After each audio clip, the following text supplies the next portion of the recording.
அந்த மாதிரினா எந்த மாதிரி சார்? இந்த மாதிரி கதையா? நீங்க எந்த மாதிரி நினைக்கிறீங்களோ அந்த மாதிரியாவும் இருக்கலாம், வேற மாதிரியாவும் இருக்கலாம், தெரியல சார். இன்னும் ஒரு டைம் கூட கல்யாணம் பண்ணல சார். அதான் கேரக்டர் பண்ணும்போது பார்த்தேன், நம்மளும் கல்யாணம் பண்ணி ஒரு கால் கூட வந்ததே இல்லையே. நான் விக்கிட்ட சொன்னேன், இப்பெல்லாம் கால் பண்ணுவாங்கல்ல விக்கி. ஆமாண்ணே அப்படின்னா, எனக்கு யார் கால் வந்ததே இல்லை விக்கி. அதுக்கு சரிப்பட்டு வர மாட்டேங்கன்ட்டான் சார். அந்த கேரக்டர் அது சார். அந்த கேரக்டர் தான் படத்துல இருக்குது. எதுக்கு இங்க மக்களுக்கு தெரியப்படுத்தலாம் சார். எல்லாத்துலயும் குத்த கதை பிடிச்சா எப்படி சார்? இல்ல அதுவும் டாப்ல தூக்கி வச்சிருக்கீங்க. சரி, அதெல்லாம் எதாச்சியா நடிக்கிறேன் சார்.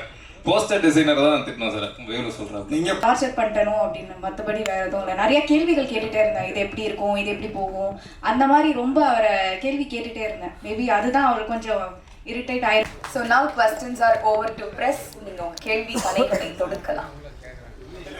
இந்த ஹாட்ஸ்பாட் 2ல அவர்கிட்ட சொன்ன பாக்கி 2 கதை எடுப்பீங்களா சார்? ஆக்சுவலி 8 கதை சார். 8 கதையா? 8 கதை இல்ல, 8 கதை முதல்ல ஒரு சீரீஸா பண்றதா இருந்தது. அதுக்கப்புறம் அதை 4 வந்து ஒரு படமா பண்றதா மாத்தணும். ஸோ 4 கதை அவர்கிட்ட சொன்னேன், அதுதான் பண்றதா இருந்தது. பட் அது 2020 ஆரம்பிச்சது. அதுக்கப்புறம் அப்படியே டைம் ஆக ஒரு 2 கதையை மாத்தணும். அது அவர்கிட்ட சொல்லல. அந்த 8 கதையும் இந்த மாதிரி கதைகளா? நான் கேட்கறது அந்த மாதிரி கதைகளா? அந்த மாதிரினா எந்த மாதிரி சார்? இந்த மாதிரி கதையா? நீங்க எந்த மாதிரி நினைக்கிறீங்களோ அந்த மாதிரியாவும் இருக்கலாம், வேற மாதிரியாவும் இருக்கலாம், தெரியல சார். அப்புறம் ஒரு விஷயம், நாங்கள் அவங்கள வந்து ட்ரெய்லர் லான்ச் அப்போ கொஞ்சம் கேட்டோம், வருத்தப்பட்டோம் அப்படின்லாம் சொன்னீங்க. அப்புறம் படத்தை ரொம்ப பாராட்டினோம். நான் அதை கொஞ்சம் அட்வான்டேஜாக எடுத்துட்டீங்களோ? ஏன் சார், ஏன் அப்படி சொல்றீங்க? இங்கே இருக்க போஸ்டர் பாருங்க, பாக்கி எல்லாரும் கையை சும்மா வச்சுட்டு இருக்காங்க. அவர் கையில் மட்டும் அது ஏன் அதை கட் பண்ணியிருக்கலாமே சார்? அந்த கேரக்டர் அது சார். அந்த கேரக்டர் தான் படத்தில் இருக்குது. எதுக்கு இங்கே மக்களுக்கு தெரியப்படுத்தலாம் சார். எல்லாத்துலயும் குத்த கதை பிடிச்சா எப்படி சார்? இல்ல அதுவும் டாப்ல தூக்கி வச்சிருக்கீங்க. சரி, அதெல்லாம் எதாச்சியா நடிக்கிறேன் சார். போஸ்டர் டிசைனர் தான் திட்டணும் சார். வேறு சொல்றாங்க. நீங்க பார்க்காமல ஓகே பண்ணிருப்பீங்க. சரி, இந்த அளவுக்கு யோசிக்கல. இந்த அட்வான்டேஜ் வேணாம். நீங்க நல்ல கருத்தை சொல்றீங்க, அது நேரடியா வந்துடுங்க. இந்த மாதிரி நெகட்டிவ் இது அடுத்த படத்துக்கும் பண்ணாதீங்க. ஏன்னா கண்டிப்பா இது வந்து நமக்கு எல்லாருக்குமே சின்ன வயசுல இது என்னன்னு தெரியாது. ஆனா இன்னைக்கு எல்லாருக்குமே தெரியும் சார். ஆனா இந்த அவேர்னஸ் தேவையில்ல. அதான் அது தேவைங்க. ஆனால் நம்ம அப்பா நம்ம கையில் கொடுத்தா இதெல்லாம் கற்றுக்க கொடுத்தாங்க. அது கரெக்ட் தான். அதுக்காக கேட்குறேன். சரி, அது எனக்கு நானே மீடியாவில் கொஞ்சம் ஜாலியான பர்சன் தான். எனக்கே ஒருத்ததுன்னா மற்றவங்க எல்லாமே யோசிச்சுப்பேன். சரி, வேட்ட வாட்டி யோசிச்சுக்கிறோம் சார். தேங்க்யூ. ஜனனியார் பேசும்போது சொன்னாங்க, ஒரு சில டைலாக்லாம் என்னால் பேச முடியாமல் இருந்தது. அந்த டைலாக்லாம் மாற்ற சொன்னேன். அவ்வளோ வல்கராக டைலாக்லாம் கொடுத்தீங்களா அவங்களுக்கு? எந்த டைலாக் அவங்க மாற்ற சொன்னாங்க சார்? 3 வருஷம் முன்னாடி எடுத்த கதை இது. 3 வருஷம் 4 வருஷமா, அதனால ஞாபகம் இல்லை சார். என்ன டைலாக் தூக்கணும், என்ன டைலாக் தூக்கணும் நீங்க பேசணும்னு சார் ஆசைப்படுறாரு சார். நிஜமா ஞாபகம் இல்லை, பட் எனக்கு 2-3 லைன்ஸ் வந்து கொஞ்சம் மாற்ற சொன்னதான் ஞாபகம்.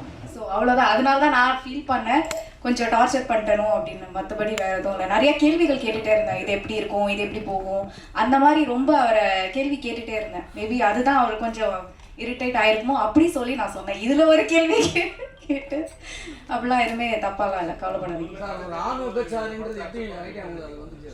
சாரி,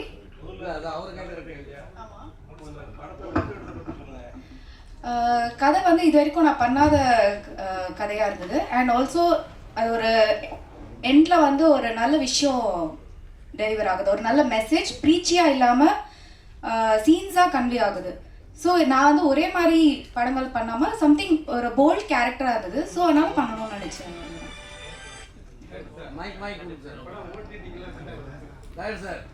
ஒரு ஆண் விபச்சாரின்றது எப்படி உருவாகுது? ஆண் விபச்சாரி சார்? அது எப்படி அந்த பெண்கள் தான் நிறைய இருக்காங்க. ஆமா சார். ஆனா ஆண் இந்த மாதிரி விபச்சாரியா இருக்கும்போது ஒரு கதையில சொல்றீங்க, அது எப்படி உங்க மனசுல உருவாகுது? நான் 2012 அந்த மாதிரி ஒரு விஷயத்தை கேள்விப்பட்டேன் சார். அப்போதான் எனக்கு அப்படி ஒரு விஷயம் இருக்குதுன்றதே தெரிய வந்தது. ஸோ அதுக்கப்புறம் கதை எழுதும்போது நேச்சுரலி அதை வச்சா இன்ட்ரெஸ்டிங்காக இருக்கும் அப்படின்னு தோணுச்சு சார். அதனால சார் சரவணன் ஓடிடி ப்ரொடியூசர் தான் சொல்லணும். ஓடிடி டாக்ஸ் போயிட்டு இருக்கு சார். ப்ராபப்லி வித்தின் வீக் ஒரு நல்ல இது நம்புகிறோம். சரவணன் திண்டுக்கல் சரவணன் கிட்ட வணக்கம் சார். வணக்கம் சார். கொஞ்ச நாளாக காணும் நீங்கள் சினிமா ஃபீல்டுலேயே. ஆமாம் சார். ரொம்ப நாள் வெயிட் பண்ணி நல்ல படமாக தான் பண்ணியிருக்கீங்க. பட் ஆனாலும் வெயிட்டான கேரக்டர். ஆனால் உங்கள் வீட்டில் என்ன சொன்னாங்க? நம்ம வீட்டில் என்ன சார், என் வீட்டில் கனவும் கற்பனையும் தான் சார், யாரும் இல்லை சார். இன்னும் ஒரு டைம் கூட கல்யாணம் பண்ணல சார். அதான் கேரக்டர் பண்ணும்போது பார்த்தேன், நம்மளும் கல்யாணம் பண்ணி ஒரு கால் கூட வந்ததே இல்லையே.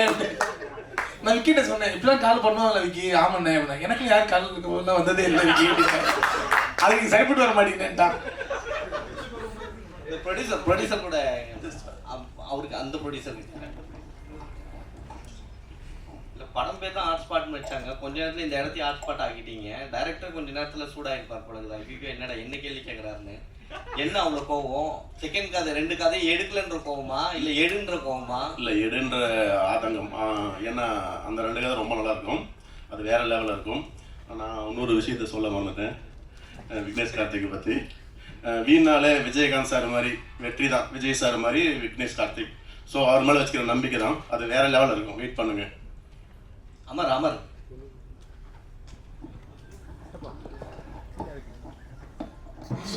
அமர் உங்களுக்கு கூட நல்லா தான் இருக்கு போர்ஷன், செமையா நல்லா பண்ணிருக்கீங்க. ஜனனி ஐயர் சட்டையை பிடிச்சோன்னு உங்களுக்கு என்ன தோணுச்சு? சட்டையை பிடிச்சான்னு என்ன தோணும்? அதெல்லாம் ஒன்றும் இல்லைண்ணா, அது கேமரா லைட் எல்லாம் இருக்குல்ல, சாதாரணமாகவே அவங்கள பார்த்தா ஒரு லவ் பண்ற ஃபீல் வந்துடும். சரிண்ணா. யாருக்குண்ணே? எல்லாருக்குமே. ஏன்னா அவ்வளோ அழகா இருப்பாங்க. ஸோ உங்க போர்ஷன் அந்த மிரட்டுற தோணியை அவங்க பயங்கர மிரட்டி இருப்பாங்க. ஆமாண்ணே, அப்போ பயந்தேண்ணே நிஜமாலே. ஐயோ தான் தெரியாமல் தான் பட்டிருச்சுன்னா அடிச்சிருவாங்களோ அப்படின்னு ஒரு பயம் இருந்ததுண்ணே. பட் எல்லாரும் இருக்கும்போது நமக்கும் தெரியும்ல இவ்வளோதான் நடக்கும் அப்படின்னு. அதனால அவ்வளோதானே நடந்தது. இல்லை இந்த மாதிரி ஏதாவது லைஃப்ல ஏதாவது ஃப்ரெண்டு கூட்டு போயிருக்காங்க? அந்த மாதிரி ஃப்ரெண்டே இல்லைண்ணே. அந்த மாதிரி ஃப்ரெண்ட் இல்லை, அண்ணன் மாதிரி ஒரு அண்ணன் இல்லை. Thanks sir. டேரக்டர் சார், அதே மாதிரி தமிழ் சினிமாவில் எவ்வளவோ பெண் உரிமை கதைகள் வந்திருக்குது. ஆனால் இந்த படத்தில் நீங்கள் தான் இந்த படத்தில் நீங்கள் பண்ணியிருக்கிற பெண் உரிமை உண்மையாகவே ஆமாம்ல அப்படின்னு தோண வச்சுது. அதுவும் ஒரு இந்த படத்தோட வெற்றிக்கு மெயின் காரணம். நம்ம அதாவது நான் என் ரிவ்யூவில் கூட சொல்லியிருப்பேன், கொஞ்சம் நமக்கு ஆண் புத்தி ஜாஸ்தின்னு வச்சுக்கோங்களேன். ஆனால் நமக்கே தோணுது அப்படிங்கிற அதை எப்படி அதை கரெக்டாக பதமாக என்ன மாதிரி ஆள் கூட ஒத்துக்கிற மாதிரி எடுத்துருந்தீங்க இல்லையா? அது வந்து உண்மையாக நீங்கள் அந்த மாதிரி கேரக்டர் யாராவது சந்திச்சிருக்கீங்களா இல்லை கற்பனை தான்? இல்லை சார், எல்லாருமே நானும் வளர்ந்த பீரியடில் ஸ்டார்டிங்கில் அப்படி தான் இருந்திருப்பேன்ல.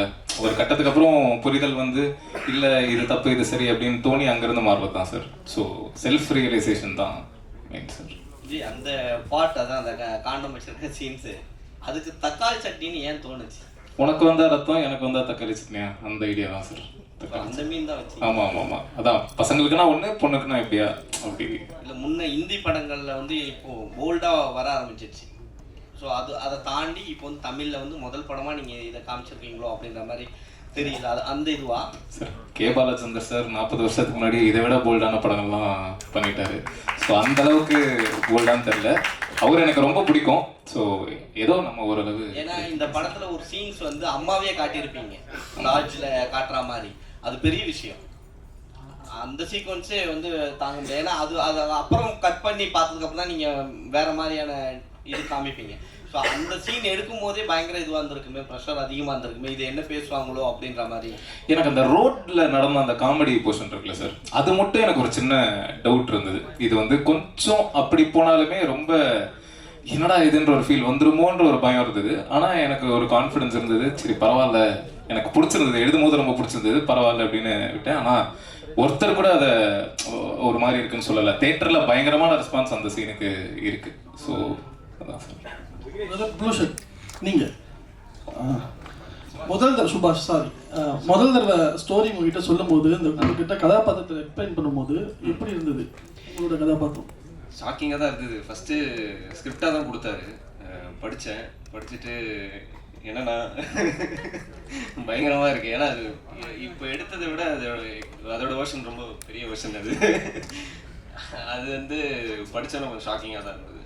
அதுக்கப்புறம் கேரக்டராக யோசிச்சதுக்கப்புறம் சரி பண்ணலான்னு ஒரு தலைவா உங்கள் பாருங்க சார். அதாவது படத்தில் வந்து ஹீரோ வந்து நீங்கள் தான், ஐ மீன் அது முகமது ஆரிஃப் கேரக்டர் தான். ஆமாம் சார். ஆனால் ஹீரோயின் வந்து வாய்ஸ் மட்டும் தான் கேட்கும்.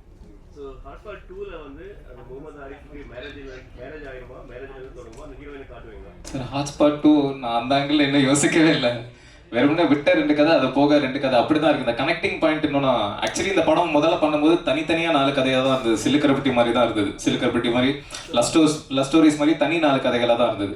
ரிலீஸ்க்கு ஒரு 40 நாள் முன்னாடி தான் அந்த டைரக்டர் ப்ரொடியூசர் கிட்ட சொல்கிற அந்த கதையை எழுதி கனெக்டிங் பாயிண்ட்டை வச்சு இன்டர்வலாக வச்சு அது 40 நாள் முன்னாடி எழுதி அங்கேருந்து ஒரு வாரத்தில் ஷூட்டிங் பண்ணி அதுக்கப்புறம் முடிச்சு டப்பு டப்புன்னு ரிலீஸ் பண்ணது தான். அது லாஸ்ட் மினிட் ஐடியா தான். ஒரு கோயின்சிடென்ட்டாக அதில் வந்து ஃபைனலாக ஒரு செக் வாங்குவீங்க நீங்கள், இங்கே ரியலாகவே நீங்கள் செக் வாங்குவீங்க. ஸோ அதனால் அந்த முகமது ஆரிஃப் கேரக்டர் வந்து ஆரம்பிக்கிறீங்களா அப்படின்னு. இது நல்ல ஐடியாவாக இருக்குது சார். மேபி இதை யூஸ் பண்ணிக்கிறேன். ஆமாம், இந்த கோயின்சிடன்ஸ் நானும் யோசிக்கல. அது இது இனிமேல் தான் சார் யோசிக்கணும். அதே மாதிரி டேரக்டர் சார் 3-4 ப்ரொடியூசர் இருக்காங்க. உங்களை நடிக்க வைக்கணும்னா நீங்கள் ஒரு 10 லட்சம், நீங்கள் ஒரு 20 லட்சம் அப்படி தனியாகவும் போட்டுடலாமே மீட்ரு. அவரை மட்டும் நடிக்க வச்சுருந்தீங்கல்ல, அதுக்காக கேட்குறேன். அது இருக்கட்டும். ஒரே ஒரு கொஸ்டின், அந்த படத்தில் லாஸ்ட்டாக அந்த லட்சுமி கேரக்டர், அந்த கலையரசன் அந்த கேரக்டரில் மீடியாக்கள், அதாவது டிவி மீடியாவை டயரிங்காக பண்ணியிருந்தீங்க. இதுக்கு முன்னாடி லட்சுமி ராமகிருஷ்ணன் அவங்க எபிசோட மட்டும் வச்சு ஒரு படம் பண்ணியிருந்தாங்க, அருவி. ஆன்லைனில் சொல்வதெல்லாம் உண்மை, அதாவது அருவி அந்த கேரக்டர். ஆனால் வந்து நீங்கள் வந்து டயரிங்க, உங்களுக்கு மீடியா சைட்லேருந்து சப்போர்ட் நல்லாவே இருக்குது. டிவி மீடியா சைட்லேருந்து யாராவது என்னப்பா, ஏன்னா நீங்களும் டிவி மீடியாவில் வேலை பார்த்ததா கேள்விப்பட்டேன் நான், என்னப்பா அப்படி பண்ணியிருக்கேன் அப்படின்னு யாராவது வருத்தப்பட்டாங்களா? இது ஒரு கேள்வி. அப்புறம் இன்னொரு கேள்வி, அதையும் கேட்டுறேன் நான், என்னை முடிக்க சொல்லிட்டாங்க. இன்னொரு கேள்வி, அதாவது இந்த படம் நீங்கள் இப்போ தவிக்கிறீங்கள, இந்த செகண்ட் வீக்கு புஷ் பண்ண வேண்டியிருக்குது, படம் நல்லா இருக்குன்னு டாக் போய் இப்போ தான் மக்கள் வர்றாங்கன்ட்டு. இந்த படத்துக்கு ப்ரொமோஷன் இன்னும் கொஞ்சம் நல்லா இருந்தால், இன்னும் கொஞ்சம் வாரமே ரீச் இன்னும் பெரிய லெவலில் இருந்திருக்கும். இன்னும் கொஞ்சம் தெரிஞ்ச ஸ்டார்ஸ் இருந்திருந்தா இன்னும் கொஞ்சம் நல்லா இருந்திருக்கும் அப்படின்ற ஃபீல் எங்கேயாவது உங்களுக்கு ஏற்பட்டுதான்? ஏன்னா இப்போ ஒரு டிவி பிரகாஷ் கல்லுன்னு பார்த்தீங்கன்னா நாளே கொஞ்சம் தூக்குச்சு, அவருக்கு ஒரு வேல்யூ இருக்கிறதுனால உங்களுக்குமே அந்த அடியில் அது ஏற்பட்டிருக்கும். ஆனால் இந்த படத்துக்கு இப்போ தான் கூட்டம் வருது, ஆனால் உங்களுக்கு தேட்டர் கிடைக்க மாட்டேங்குது, வருத்தப்பட்டீங்க. இந்த ப்ரொமோஷன் சைடு இன்றைக்கி வந்து ஒரு 2 டெய்லியில் விளம்பரம் கொடுத்துட்டு 2 டிவியில் விளம்பரம் கொடுத்தா பத்தாது, அது கொஞ்சம் வீக்காக இருக்குதோன்னு எனக்கு தோணுச்சு. அதை பற்றியும் சொல்லுங்கள் கொஞ்சம். ஓகே, முதல் கேள்வி, மீடியாவில் இருந்து யாரும் என்கிட்ட பேசல. நான் ஃபுல் மீடியாவையெல்லாம் எதுவும் தப்பாக சொல்ல சார். அதில் அந்த மாதிரி ஷோ, அதுவும் அந்த மாதிரி ஷோவில் குழந்தைங்கள இப்படி யூஸ் பண்ணுறது மட்டும்தான் தப்புன்னு சொல்லியிருக்கேன். அவங்க தப்பாக யூஸ் பண்ணுறாங்கன்றத நான் சரியாக சொல்லியிருக்கேன். என்கிட்ட யாரும் பேசல சார். ப்ரொமோஷன் வந்து தெரியல சார், நல்லா தான் பண்ணிட்டு இருக்கோம்னு நினைக்கிறேன். அதாவது சின்ன படம், சின்ன ப்ரொடியூசர், அவங்களால என்ன பண்ண முடியுமோ அதை கரெக்டாக, பெரிய ப்ரொடக்ஷன்னா அது டோட்டலாக வேறு, சின்ன படம் சின்ன ப்ரொடக்ஷன் அவங்க ஏற்ற மாதிரி பண்ணிட்டு இருக்காங்க. ஆடியன்ஸ் வந்து நீங்கள் அடியே கம்பேர் பண்ணி சொன்னீங்க. இந்த வாரம் வெள்ளிக்கிழமை ஹவுஸ்ஃபுல் ஆயிடுச்சு எல்லா ஷோவுமே. வெள்ளிக்கிழமை சாட்டர்டே ஷோ ஹவுஸ்ஃபுல் ஆயிடுச்சு, இப்போவே சண்டே ஷோ ஹவுஸ்ஃபுல் ஆயிடுச்சு. ஸோ அந்த வகையில் பயங்கர ஹாப்பி தான். நான் ஆதங்கமாக என்ன சொல்கிறேன் அப்படின்னா, ஹவுஸ்ஃபுல் எல்லா ஷோவும், நாளைக்கு ஷோ இன்னைக்கே ஹவுஸ்ஃபுல் ஆகுது, ஆனால் ஷோஸ் கம்மியாக இருக்குது. ஆடியன்ஸ் தேட்டருக்கு வர்றதுக்கு அவங்களுக்கு தேட்டரில் ஷோஸே ரொம்ப கம்மியாக இருக்குது. இப்போ லூக்ஸில் 3 மணி ஷோ இருக்குது, அதுக்கப்புறம் ஈவினிங் ஷோ, நைட் ஷோ இல்லை. அந்த தேட்டரில் பார்க்கணும், அந்த ஏரியாவில் பார்க்கணும்னு நினைக்கிறவனுக்கு வேறு ஷோவே இல்லை. அவன் அங்கிறது இங்கே ஆம்பா மாலுக்கு வரணும், இல்லைன்னா நைட் ஷோ மெரினா மாலில் இருக்குது, OMR மெரினா மாலுக்கு போகணும், வேற எங்கேயும். அதான் ரொம்ப கம்மியான ஷோஸ் இருக்குது. அதை தான் தேட்டர் சைட்லையும் டிஸ்ட்ரிபியூட்டர் சைட்லையும் ஷோஸ் கொடுத்தீங்க அப்படின்னா சின்ன படங்கள் சர்வைவ் ஆகும். இது எல்லா சின்ன படம் சார்பாக தான் நான் சொல்கிறேன். படம் நல்லா இல்லைன்ற பட்சத்தில் ஒன்றுமே பண்ண முடியாது. பட் நல்ல டாக் இருக்குது, வேர்ட் ஆஃப் மவுத் நல்லா இருக்குது, மக்கள் வந்து பார்க்குறாங்க, எல்லாமே பாசிட்டிவ். ஷோஸும் ஹவுஸ்ஃபுல் ஆகும்போது ஷோஸ் இன்க்ரீஸ் பண்ணுங்க அப்படின்றதான் ரெக்வஸ்ட்டாக சொல்கிறேன் சார். சொல்லுங்கள் சார். சார், இண்டஸ்ட்ரியிலேருந்து இன்னும் எத்தனை பேர் பார்த்தாங்கன்னு தெரியல. ஸோ அதனால மஞ்சுபல் வாய்ஸ் கமல் சார் பார்த்து யாராவது அந்த மாதிரி சொல்கிற மாதிரி யாராவது பார்த்து சொன்னாங்கன்னா சந்தோஷமாக இருக்கும். பாலா சக்திவேல் சார் பார்த்தாரு சார். பார்த்துட்டு அவரு ரொம்ப பிடிச்சிருக்குன்னு வீடியோ கொடுத்துருந்தாரு. டைரக்டர்ஸ் யூனியன் ஷோவில் பேரரசு சார் அப்ரிஷியேட் பண்ணாரு. அயோத்தி டைரக்டர் வந்திருந்தாரு.